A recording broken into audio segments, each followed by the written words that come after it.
Hello friends, welcome to my channel CBSE History. Today we will discuss a new class, a new topic that is of class 10th, and it is about the new exam pattern and the revised syllabus. So today in this video we will discuss about class 10th new examination pattern and the revised syllabus. It is very important that we should know what is to be asked in the examination, what is our syllabus, and in which book how much weightage is given, and which type of question will be asked in examination. So it is very important video. All of you should watch this video and understand and prepare according to this new revised syllabus and pattern. तो आज का ये video आप सभी के लिए बहुत महत्वपूर्ण है। परीक्षाएं आने वाली है और परीक्षा में क्या पूछा जाएगा, पेपर का पैटर्न कैसा होगा, पेपर में किस टाइप के क्वेश्चन होंगे, उन सभी से रिलेटेड आज का हमारा वीडियो है। तो स्टार्ट करते हैं हम आज की वीडियो को। Please don't forget to like, share and subscribe my channel. सबसे पहले हम इस पेपर में कोर्स स्ट्रक्चर को देखते हैं। इस वीडियो में कोर्स स्ट्रक्चर को देखते हैं कि सोशल साइंस क्लास 10th का जो थ्योरी पेपर है उसका कोर्स स्ट्रक्चर क्या है। सीबीएसई के नए पैटर्न के अनुसार सभी क्लास के सभी सब्जेक्ट्स के पेपर 3 घंटे के होंगे और उसमें 80 मार्क्स का थ्योरी पेपर होगा, 20 मार्क्स का इंटरनल असेसमेंट होता है। और साथ ही साथ इस 3 घंटे के साथ आपको 15 मिनट्स एक्स्ट्रा मिलेंगे पेपर रीड करने के लिए, पेपर पढ़ने के लिए। और वो बहुत इंपॉर्टेंट क्रूशियल टाइम होता है जब अपने पेपर को आप ध्यान से पढ़कर किस क्वेश्चन में किस तरह का आंसर लिखना है, ऐसी स्ट्रेटजी बनाने के लिए। सबसे पहले हम एसएसटी के कोर्स स्ट्रक्चर को देखें सोशल साइंस का। तो इसमें 4 बुक है जो 4 यूनिट्स के नाम से दी गई हैं। ये चारों बुक अलग अलग सोशल साइंस के चारों सब्जेक्ट को रिप्रेजेंट करती है। फर्स्ट बुक है India and the contemporary world. Second, ये 20 मार्क्स का इसका वेटेज है पेपर में। एनुअल जो 80 मार्क्स का पेपर आएगा उसमें 20 मार्क्स के क्वेश्चन आपके हिस्ट्री वाले पोर्शन से आएंगे, India and the contemporary world.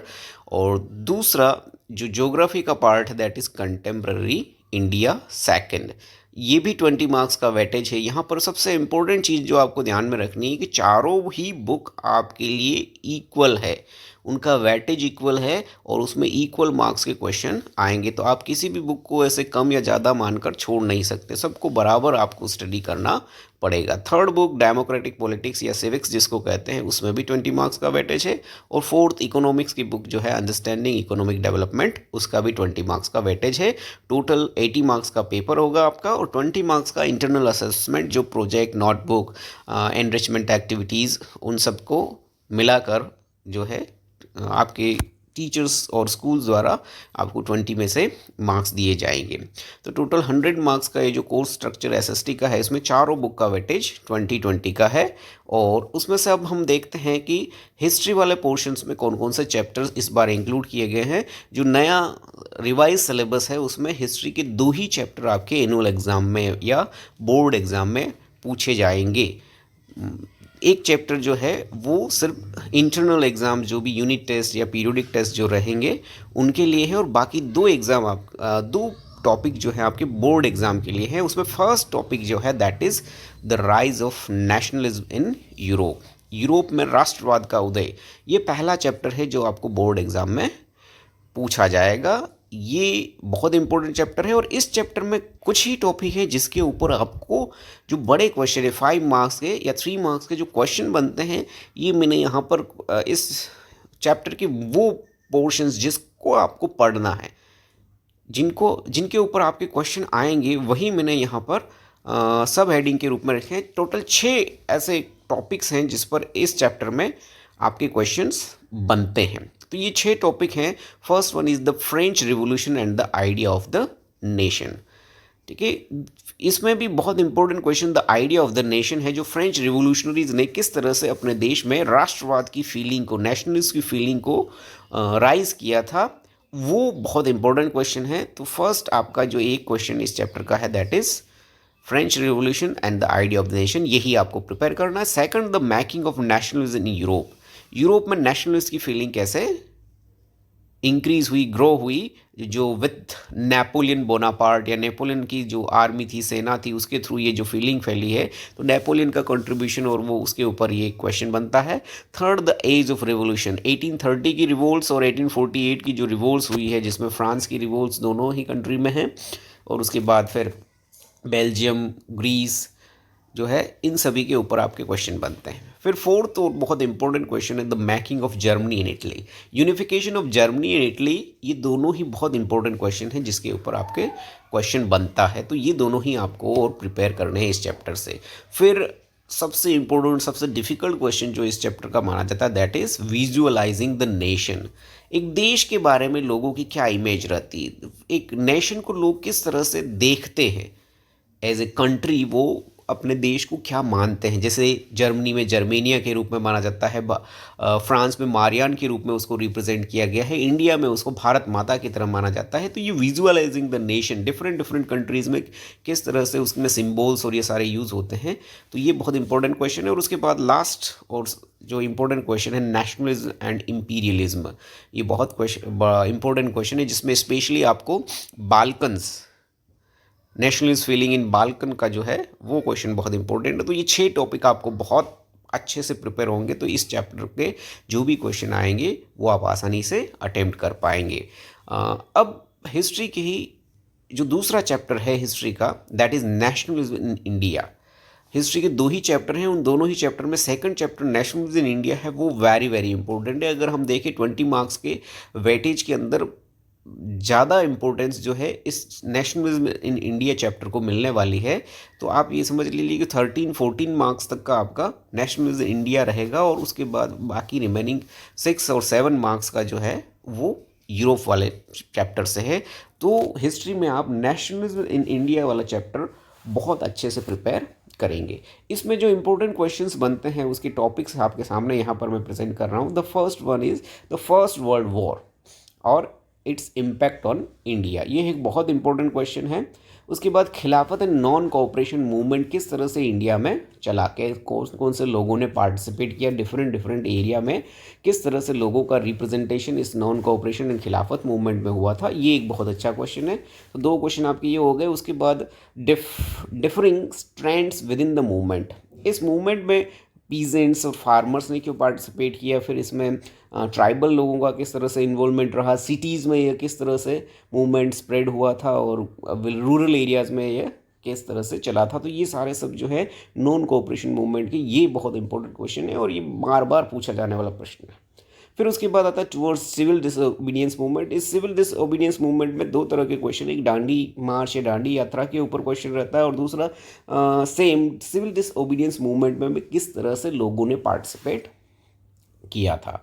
और लास्ट और बहुत इंपॉर्टेंट क्वेश्चन इस चैप्टर का है the sense of collective belonging. India में हम इंडियंस ने किस तरह से नेशनलिस्ट की फीलिंग आई और कैसे हमारी नेशनलिस्ट की फीलिंग को राइज करने में different different languages, literature, paintings और सिम्बल्स, नेशनल फ्लैग, सॉन्ग्स और हाइम्स, इन सब का क्या कंट्रीब्यूशन रहा, that is also very important questions. तो आपको हिस्ट्री में जो सेकंड चैप्टर है नेशनलिज्म इन इंडिया, उसको ज़्यादा फोकस करना है, उसी में से आपको ज़्यादा क्वेश्चन बनेंगे और वो बहुत इंपॉर्टेंट है। इसके अलावा कुछ और क्वेश्चन जो चैप्टर की इंपॉर्टेंट क्वेश्चन है उसको मैं नेक्स्ट वीडियो में जो है अलग अलग चैप्टर्स के इंपॉर्टेंट क्वेश्चन पर भी डिस्कस करेंगे, उन विथ आंसर्स उसको डिस्कस करेंगे। तो आगे वाले आने वाले वीडियो को भी आपको ध्यान से देखना। अभी हम सिर्फ जो है एसएसटी में क्या क्या पूछा जाता है उसके बारे में डिस्कस करें। अब हम आते हैं नेक्स्ट बुक की ओर, that is unit 2 contemporary India, जिसको हम ज्योग्राफी वाला पोर्शन भी कहते हैं।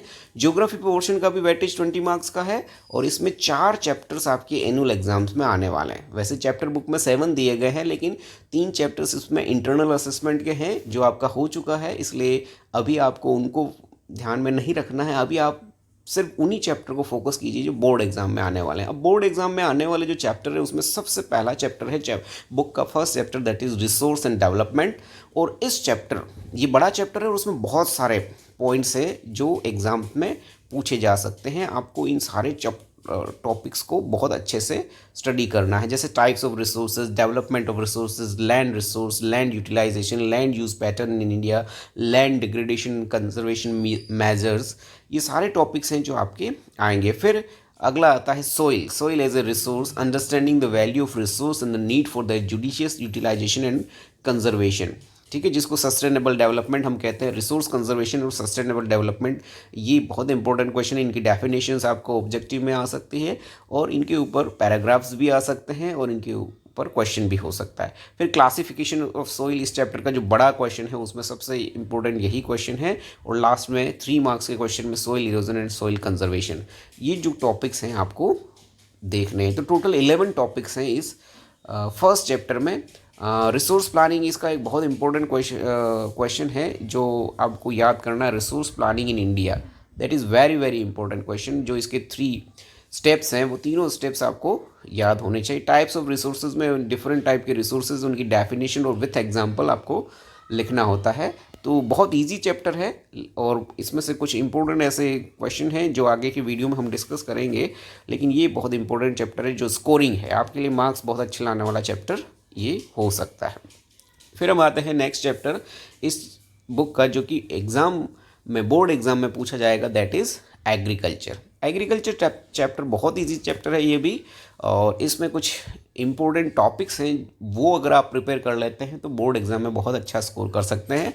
इसमें 5 टॉपिक हैं जिसको आपको बहुत ज़्यादा फोकस करना है, that is types of farming, जो 3 टाइप्स ऑफ फार्मिंग इसके हैं उन तीनों का, और तीनों के बीच डिफरेंस विथ एग्जांपल आपको देना है। फिर क्रॉपिंग पैटर्न, रबी, खरीफ और ज़ैद का जो क्रॉपिंग पैटर्न है उसमें कौन कौन सी क्रॉप्स होती है, किस सीज़न में इनको उगाया जाता है, ये अगर आप प्रिपेयर कर लेते हैं तो भी बहुत अच्छा स्कोर हो सकता है। इंपॉर्टेंट क्वेश्चन है ये। फिर मेजर क्रॉप्स में आपको राइस, वीट, फिर कॉटन है, शुगर केन है, या फिर कॉफ़ी और टी, ये कुछ 4-5 मेन जो क्रॉप्स हैं, अगर आप इनको प्रिपेयर कर लेते हैं तो भी आपका ये जो है चैप्टर बहुत अच्छे से हो जाएगा। फिर इस चैप्टर का बड़े क्वेश्चंस में से जो 5 मार्क के क्वेश्चन है उसमें बहुत इंपॉर्टेंट क्वेश्चन है, technological and institutional reforms that were taken up by government of India to reform our agriculture sector. तो ये इंपॉर्टेंट क्वेश्चन है। और लास्ट है impact of globalisation on agriculture.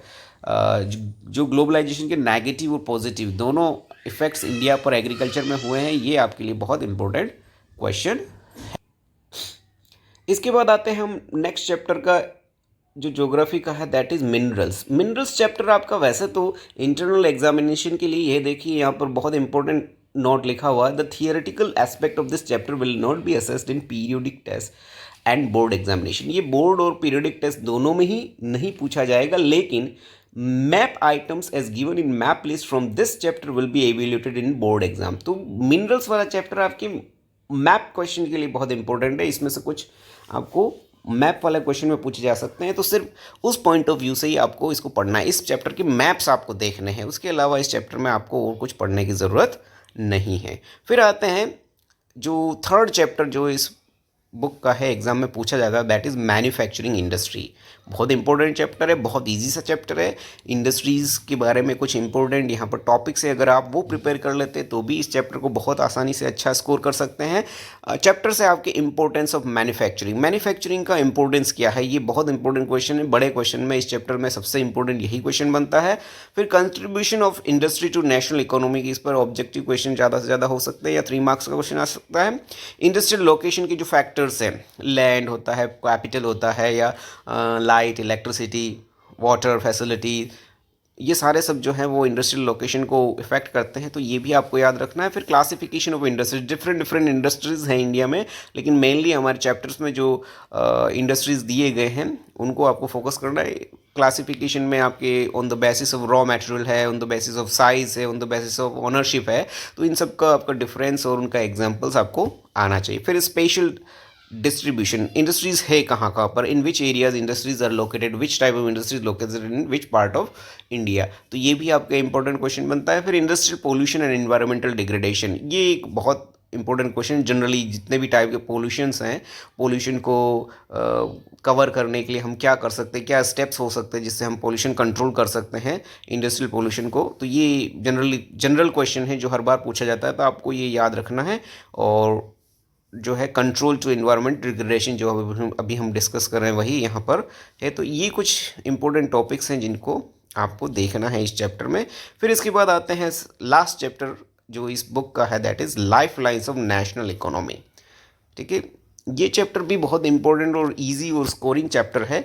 इसमें आपको जनरल जो आपने पढ़ा हुआ अभी तक की पिछली क्लासेस में वही अगर आपको याद रहता है तो भी बहुत इजी है। इसमें ट्रांसपोर्ट के वेरियस मींस जो है roadways, railways, pipelines, waterways, airways, इन सभी का जनरल इन्फॉर्मेशन आपको होना चाहिए। फिर importance of roadways, importance of railways, railways की क्या चैलेंजेस है, that is also very important question. फिर पाइपलाइंस की जो 3 पाइपलाइंस इंडिया की मेजर पाइपलाइंस हैं उन सब का यूज़ है। वाटरवेज में 3 वाटरवेज जो इंडिया के मेन नेशनल वाटरवेज हैं उनके बारे में जनरल इन्फॉर्मेशन है। और एयरवेज जो है तो एयरपोर्ट्स जितने भी हैं उनके बारे में पूछा जाता है। फिर कम्युनिकेशन जो है, कम्युनिकेशन का क्या कंट्रीब्यूशन है, कैसे यूज़फुल है नेशनल इकोनॉमी में। फिर इंटरनेशनल ट्रेड्स की जो 2-3 टर्म्स है बहुत है, बैलेंस ऑफ ट्रेड होता है वो इसमें पूछा जाता है। इंपोर्ट एक्सपोर्ट इसका मेन पार्ट है। इंडिया के मेजर इंपोर्ट्स कौन से हैं, एक्सपोर्ट्स कौन से हैं, वो इसमें याद रखना है आपको। और लास्ट आता है tourism as a trade, tourism और उसका इफेक्ट्स है। ये भी इम्पोर्टेंट क्वेश्चन है। इसी में से जनरली आपके बोर्ड एग्जाम के क्वेश्चन बनते हैं। तो ये ज्योग्राफी का पोर्शन कंप्लीट हुआ। ये 4 चैप्टर आपको देखने हैं, चारों ही इजी और स्कोरिंग हैं, तो आसानी से आप इनमें स्कोर कर सकते हैं। फिर आते हैं सबसे इम्पोर्टेंट सिविक्स वाला पोर्शन, जो कि बच्चों को समझने में थोड़ा सा डिफ़िकल्ट लगता है, लेकिन अगर आप इसके उन पार्ट्स को या पॉइंट्स को देखेंगे जिनके ऊपर मेनली क्वेश्चन बनते हैं, हर एग्ज़ाम में बनते हैं, बार बार रिपीट होते रहते हैं, वही अगर आप प्रिपेयर कर लेंगे तो भी इस एग्ज़ाम में बहुत अच्छा स्कोर कर सकते हैं। इस बुक में भी 4 चैप्टर्स हैं जो आपके बोर्ड एग्ज़ाम में पूछे जाएंगे, उसके क्वेश्चन बोर्ड एग्ज़ाम में आएंगे। वैसे इसमें 8 चैप्टर्स हैं, लेकिन कुछ चैप्टर्स डिलीटेड हैं और कुछ चैप्टर सिर्फ इंटरनल असेसमेंट के लिए हैं। मैं वहीं डिस्कस कर रहा हूँ जो आपके बोर्ड एग्ज़ाम में आने वाले हैं। तो 4 चैप्टर में से पहला है पावर शेयरिंग, दूसरा है फेडरलिज्म, तीसरा है पॉलिटिकल पार्टीज, और चौथा जो इस चैप्टर का क्वेश्चन है दैट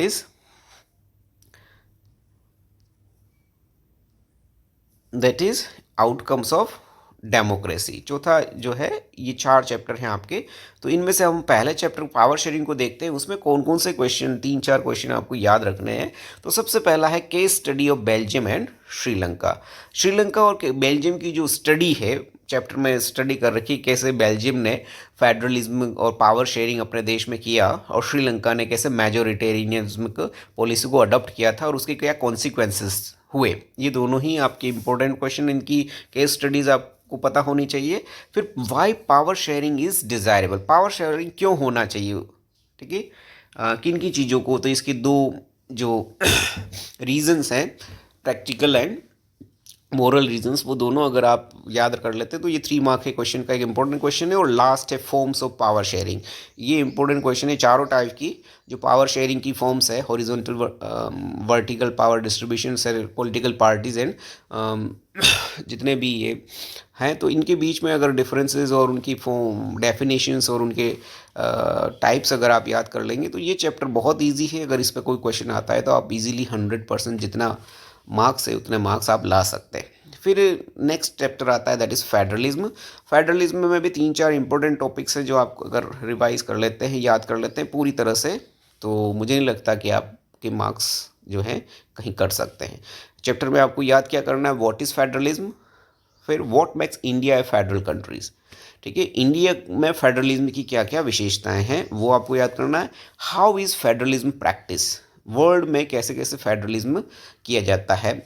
जैसे अमेरिका एक डिफरेंट टाइप का फेडरलिज्म है, इंडिया डिफरेंट टाइप का है, ऐसे ही वर्ल्ड की और बहुत सारे कंट्रीज़ हैं जहाँ फेडरलिज्म प्रैक्टिस किया जाता है। तो वो डिफरेंट टाइप के फेडरलिज्म की विशेषताएं हैं, उसके ऊपर क्वेश्चन बनता है। And last one is decentralisation in India, जो पंचायत और म्यूनसिपल कॉरपोरेशंस का जो सिस्टम इंडिया में अमेंडमेंट 93-94 जो है उसके थ्रू किया गया है, तो वो दोनों ही आपके बहुत इंपॉर्टेंट क्वेश्चंस होते हैं। फिर आते हैं हम next chapter that is political parties. Political parties के ऊपर भी कुछ स्ट्रेट फॉरवर्ड क्वेश्चन बनते हैं जो आपको अच्छा स्कोर दिला सकते हैं। वो अगर आप प्रिपेयर कर लेते हैं तो ये चैप्टर भी आपके लिए बहुत इजी हो जाएगा। Why do we need political parties, political parties की ज़रूरत क्या है, यानी पॉलिटिकल पार्टीज़ करती क्या है, उनके फंक्शंस क्या हैं, वो क्या काम करती है, ये अगर आप प्रिपेयर करते हैं, अच्छा क्वेश्चन है। फिर how many party should we have, 1 party, 2 party, 3 party का जो सिस्टम है, उनके ड्रॉबैक्स और उनके बेनिफिट्स हैं, उसको डिस्कशन जो है वो एक इम्पोर्टेंट क्वेश्चन है। फिर नेशनल पॉलिटिकल पार्टीज़, इंडिया की जो पॉलिटिकल पार्टीज़ हैं, 6 नेशनल पॉलिटिकल पार्टीज़ बुक में दे रखी है, तो उन 6 का जो जनरल इंट्रोडक्शन है आपको पता होना चाहिए, उनके ऑब्जेक्टिव्स आपको पता होने चाहिए, उनकी पॉलिसीज़ क्या रहती है। फिर स्टेट पार्टीज़ जो है, इंडिया के डिफरेंट डिफरेंट स्टेट्स में कौन कौन सी पार्टीज़ है, अगर उनके नाम और उनकी लीडर्स के नाम, उनके सिंबल अगर ये भी प्रिपेयर कर लेते हैं जनरल इन्फॉर्मेशन, तो स्टेट पार्टी से इससे ज़्यादा बड़ा क्वेश्चन बनता नहीं है। फिर सबसे इम्पोर्टेंट क्वेश्चन जो इस चैप्टर में आपको याद करना ही करना है, that is challenges to political parties. ठीक है, ये आपको बहुत अच्छा स्कोर दिला सकता है, ये बहुत मोस्ट इम्पोर्टेंट क्वेश्चन है जो एग्ज़ाम्स में पूछा जाता है। फिर अगला जो टॉपिक है, how can parties B reformed, ये भी बहुत इंपॉर्टेंट क्वेश्चन है जो आपको देखना है, एग्ज़ाम में याद करना है। फिर लास्ट चैप्टर जो होता है वो जनरली इस पर एक क्वेश्चन बनता ही बनता है, आता ही आता है। जनरली एक क्वेश्चन कोटेशंस टाइप में आता है, जिसमें डेमोक्रेसी की जो बेनिफिट्स हैं, डेमोक्रेसी किस तरह से वर्ल्ड का एक बेटर फॉर्म ऑफ गवर्नमेंट है, उसको बताता है। तो ये आउटकम्स ऑफ डेमोक्रेसी एक बहुत इंपॉर्टेंट चैप्टर है, और इस पर एक क्वेश्चन जनरली रहता है। जनरली जो कोटेशन बेस्ड क्वेश्चन होता है वो इसी चैप्टर से होता है। तो आपको इसमें how do we assess democracies outcomes, democracy के आउटकम्स को हम कैसे देखते हैं। फिर किस तरह से democracy accountable, responsive and legitimate government है, ये क्वेश्चन जनरली बार बार आता रहता है। फिर किस तरह से डेमोक्रेसी में इकोनॉमिक ग्रोथ होती है, जनरली ऑटोक्रेटिक कंट्रीज ज़्यादा इकोनॉमिकली स्ट्रॉन्ग कंट्री हैं कंपेयरिंग टू डेमोक्रेसी, लेकिन फिर भी democracy is better form of government है। ये आपको बताना है कैसे ये इनइक्वलिटी और पॉवर्टी को रिडक्शन में अपना रोल प्ले करता है, ये डाइवर्सिटी को किस तरह से अकोमोडेट करता है, ये भी एक क्वेश्चन आता है, और किस तरह से ये dignity and freedom of citizen provide करता है। तो ये कुछ इंपॉर्टेंट क्वेश्चन है। अगर इस चैप्टर के ये क्वेश्चन भी अगर आप देख लेंगे तो सारे मेरे हिसाब से जितने भी 5 और 3-4 मार्क्स के बड़े जो क्वेश्चन है वो सारे सब कुछ आपको ईजीली जो है आप कर सकते हैं, और बहुत अच्छा स्कोर सिविक्स में भी कर सकते हैं। इसके बाद हम आते हैं last book, that is economics. Economics में वैसे 5 चैप्टर्स बुक में दिए गए हैं, लेकिन उसमें से 4 चैप्टर्स ही आपके board examination point of view से क्वेश्चन पेपर में पूछे जाएंगे। तो वो 4 चैप्टर ही हम यहाँ डिस्कस करेंगे। First chapter that is development. Economics का भी जो वेटेज है वो पूरा 20 मार्क्स का है, तो इसके चैप्टर्स भी बहुत इंपॉर्टेंट हैं। First chapter that is development. Development बहुत इजी सा चैप्टर है। इसमें जो क्वेश्चन जनरली पूछा जाता है that is what development promises different people different goals, जो है ये एक इम्पोर्टेंट क्वेश्चन है। इनकम एंड अदर गोल्स है, उसके एग्जांपल के साथ आपको पूछा जा सकता है। नेशनल डेवलपमेंट किस तरह से होता है, जीडीपी क्या होता है, उसके ऊपर कुछ क्वेश्चंस होते हैं। How we compare different countries और स्टेट्स। ठीक है, डेवलपमेंट में हम कंट्रीज़ को कैसे कंपेयर करते हैं, on the basis of income होता है या फिर on the basis of UNDP के जो कुछ क्राइटेरियाज है, वो जनरल इन्फॉर्मेशन अगर आप वो भी प्रिपेयर कर लेते हैं तो इस चैप्टर का बहुत ज़्यादा मेनली यही क्वेश्चन है कि how to compare different countries, ये बहुत इंपॉर्टेंट क्वेश्चन है। फिर इनकम एंड अदर क्राइटेरिया कौन कौन से हैं, यूएनडीपी के और वर्ल्ड बैंक के जो क्राइटेरियाज हैं उनको डिस्कस किया जाता है। पब्लिक फैसिलिटीज़ कैसे किसी कंट्री के डेवलपमेंट में रोल प्ले करती है, और सस्टेनेबिलिटी ऑफ डेवलपमेंट क्यों रिक्वायर्ड है।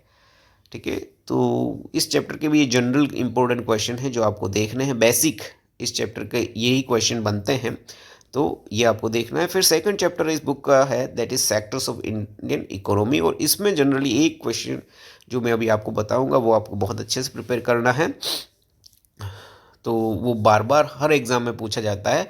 सबसे पहले तो sectors of economic activities primary, secondary and tertiary, उनके बारे में क्वेश्चन बनता है। इन तीनों को कंपैरिजन है। फिर उसके बाद इन तीनों की इंडिया में कंडीशन किस टाइप की, कितना का प्राइमरी का कंट्रीब्यूशन है, कितना सेकेंडरी का, कितना टर्शरी का, और कौन सा सेक्टर्स जो है रिसेंटली बहुत ज़्यादा कंट्रीब्यूट कर रहा है या वो बहुत ज़्यादा जो है देश के डेवलपमेंट में अपना रोल प्ले कर रहा है। फिर आता है बहुत इंपॉर्टेंट क्वेश्चन जो जनरली हर एग्ज़ाम में पूछा जाता है, और वो है difference between organise and unorganise sector. ठीक है, ये बहुत इंपॉर्टेंट क्वेश्चन है, जो मोस्ट इंपॉर्टेंट कह सकते हैं आपको इस चैप्टर का। फिर sectors in terms of ownership, public and private sectors जो हैं उन दोनों का डिफरेंस है। पब्लिक सेक्टर्स जो रहता है वो किस तरह से देश की डेवलपमेंट में कंट्रीब्यूट कर रहा है, कौन कौन सी फर्म्स ऑर्गेनाइजेशन है जो पब्लिक सेक्टर की, और प्राइवेट सेक्टर किस तरह से उसमें टर्म्स कंडीशन रहती है। तो ये sectors of Indian economy chapter है, ये भी इम्पोर्टेंट चैप्टर है। फिर इस बुक का एक इंटरेस्टिंग चैप्टर आता है, that is money and credit. Money and credit पर भी कुछ ऐसे क्वेश्चन हैं जो जनरली पूछे ही जाते हैं एग्जाम में, रिपीट होते रहते हैं। सबसे पहला क्वेश्चन है money as a medium of exchange. पहले बार्टर सिस्टम था, फिर कैसे मनी वर्ल्ड लेवल पर एक्सेप्टेबल हो गया as a medium of exchange. तो इसमें क्या इसकी जो विशेषताएं हैं वो आपको देखनी है। फिर modern forms of money, money के डिफरेंट फॉर्म्स हैं आजकल, जो है डेबिट कार्ड, क्रेडिट कार्ड होता है, चेक्स होते हैं, वो सब के ऊपर जनरल इन्फॉर्मेशन आपको पता होनी चाहिए। फिर बैंक की लोन एक्टिविटीज़ कैसे होती है, वो कैसे लोन देता है, क्यों देता है, क्या उसके रिक्वायरमेंट्स रहती हैं, ठीक है, वो इम्पोर्टेंट आता है। टू डिफरेंट क्रेडिट सिचुएशन, ठीक है, ये एक सिचुएशन बेस्ड क्वेश्चन जनरली आता है जिसमें सिचुएशंस दे रखी होती है, तो वो भी विथ एग्जांपल आपको देखना है, इम्पोर्टेंट क्वेश्चन है। फिर फॉर्मल सेक्टर क्रेडिट और इनफॉर्मल सेक्टर क्रेडिट का जो है दोनों के बीच डिफरेंस है, कौन सा बेटर है वो देखना है। और इंडिया की कंडीशंस में किस सेक्टर का रोल है, वो क्यों इम्पोर्टेंट है, वो सारा आपको इसमें देखना है। फिर क्रेडिट में सेल्फ हेल्प ग्रुप्स किस तरह से पुअर और रूरल एरियाज़ में डेवलपमेंट कर सकते हैं, कैसे लोगों के लिए एम्प्लॉयमेंट क्रिएट कर सकते हैं, तो वो भी इम्पोर्टेंट क्वेश्चन है, जनरली इस पर भी क्वेश्चन बन जाता है। फिर लास्ट चैप्टर आता है globalisation and the Indian economy. ये चैप्टर्स में से कुछ इंपॉर्टेंट टॉपिक्स हैं जो आपको देखने हैं, सीबीएसई ने प्रेस्क्राइब कर रखे हैं अपने सिलेबस में। अगर आप इन टॉपिक्स को ही स्टडी कर लेते हैं तो बहुत अच्छा है। अब वो उसमें पहला टॉपिक है जो मल्टीनेशनल एमएनसीज रहती हैं, किस तरह से वर्ल्ड में डिफरेंट कंट्रीज़ में प्रोडक्शन करती है, क्यों करती है, उसके ऊपर एक क्वेश्चन आता है। इंटरलिंकिंग प्रोडक्शन अक्रॉस कंट्रीज़, जिसको एमएनसी के थ्रू किया जाता है, वो क्यों होता है। फिर फॉरेन ट्रेड क्यों रिक्वायर्ड है, इससे मार्केट में क्या रहता है। फिर ग्लोबलाइजेशन किसको कहते हैं, ग्लोबलाइजेशन वर्ल्ड में क्यों स्टार्ट हुआ। फिर वर्ल्ड ट्रेड ऑर्गेनाइजेशन जो है वो उसका क्या रोल है, रेस्पॉन्सिबिलिटी है। फिर इम्पोर्टेंट क्वेश्चन जो मोस्ट इम्पोर्टेंट है, impact of globalisation on India, जो पॉजिटिव नेगेटिव दोनों इम्पैक्ट है ग्लोबलाइजेशन की, वो इसमें आपको स्टडी करना है, इसका आंसर लिखना है। ये बहुत इंपॉर्टेंट मोस्ट इम्पोर्टेंट क्वेश्चन है। और उसके बाद फेयर ग्लोबलाइजेशन कैसे हो सकता है, और वर्ल्ड ट्रेड ऑर्गेनाइजेशन WTO का इसमें क्या रोल है। तो ये कुछ चैप्टर्स हैं और उनके टॉपिक्स हैं, अगर आप देख लेते हैं चारों ही बुक में तो आप सीबीएसई बोर्ड एग्ज़ाम में बहुत अच्छा स्कोर कर सकते हैं। इसके बाद हम आते हैं नया जो सीबीएसई का सैम्पल पेपर था, उसके बेस पर किस टाइप के क्वेश्चन हमारे बोर्ड एग्जाम में आएंगे, कौन कौन से सेक्शंस होंगे और किस किस मार्क के, कितने मार्क के क्या क्वेश्चन आएंगे। तो टाइम मैंने पहले ही बता दिया, 3 आवर्स का होगा पेपर, जिसमें 15 मिनट्स आपको रीडिंग के प्लस मिलेंगे और 80 मार्क का पेपर होगा।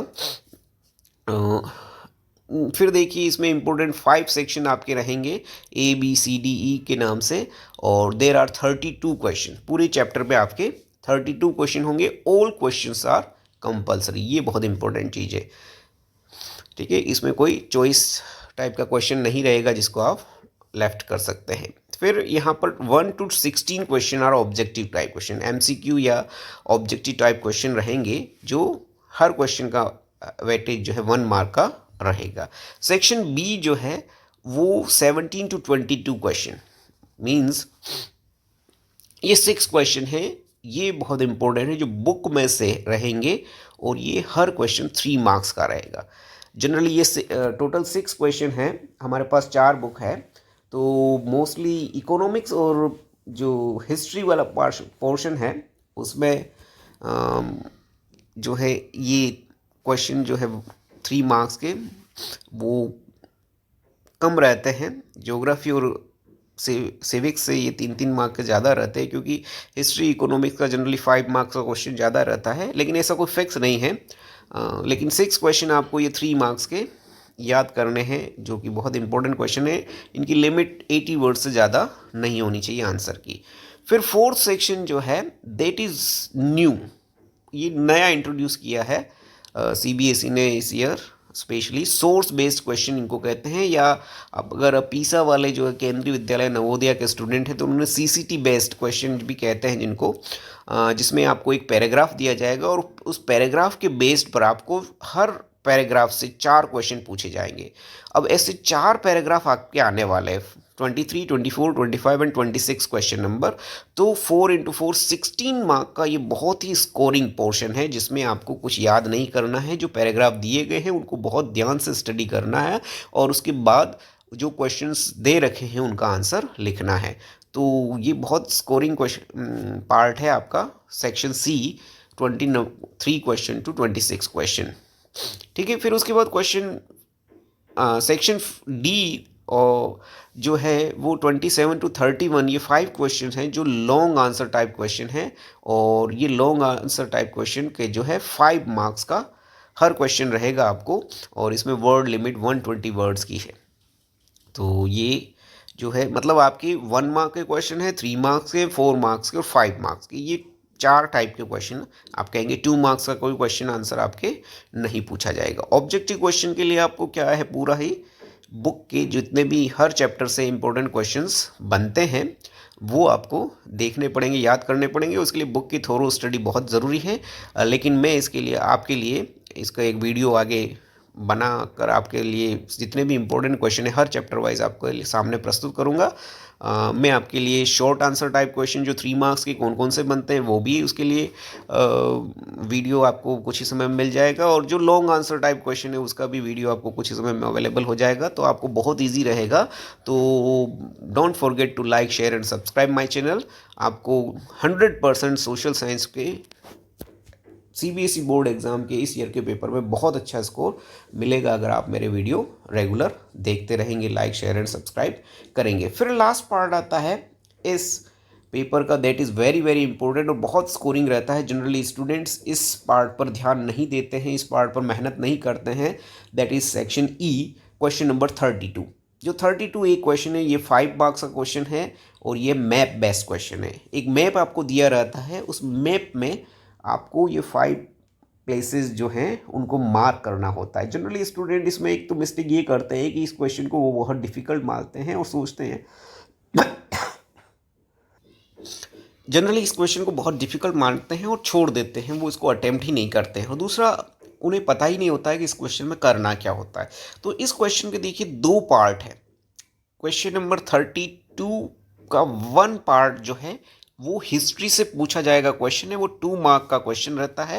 हिस्ट्री से आपको 2 प्लेसेस पूछे जाएंगे और वो हिस्ट्री वाला, स्पेशली इंडिया वाला जो नेशनल इन इंडिया चैप्टर है उसी से ये दोनों प्लेसेस रहेंगे। और ये 8 प्लेस हैं जो मैं आपके आगे आने वाले वीडियो में बताऊंगा। अगर आप उन 8 प्लेसेस को याद कर लेंगे तो उनमें से 2 क्वेश्चन 2 मार्क आपके सिक्योर हो जाएंगे। फिर 32.2 का जो दूसरा इस क्वेश्चन का दूसरा पार्ट है वो ज्योग्राफी से आएंगे और उसमें 3 प्लेसेस रहेंगे, 3 मार्क्स का पूछा जाएगा। जनरली इसमें आजकल सीबीएसई इंटरनल चॉइस भी देता है आपको, 2 कोई प्लेस में से और करके इस तरह का क्वेश्चन भी आता है। तो 3 मार्क्स का आपका ज्योग्राफी में मैप प्रिपेयर करना है, 2 मार्क का आपको हिस्ट्री में मैप प्रिपेयर करना है। और इस तरह से ये जो है 32 question comprises in this question paper. 1 to 16 are objective, 17 to 22 are short answer type question, 23 to 26 are source based question, and 27 to 31 are long answer type questions. और last 32 question is map based question. तो ये पूरा CBSE का sample paper का जो study है हमने किया। जनरल इंस्ट्रक्शन जो है आपको ये याद रखना है कि हमें अपने एग्ज़ाम की प्रिपरेशन इसी सैम्पल पेपर के थ्रू करनी है, उसके इसको अपना बेस बनाना है, क्योंकि इसी टाइप का पेपर आपको बोर्ड एग्ज़ाम में मिलेगा। ठीक है, कहीं कहीं कुछ क्वेश्चन में आपको इंटरनल चॉइसेस भी मिलेगी।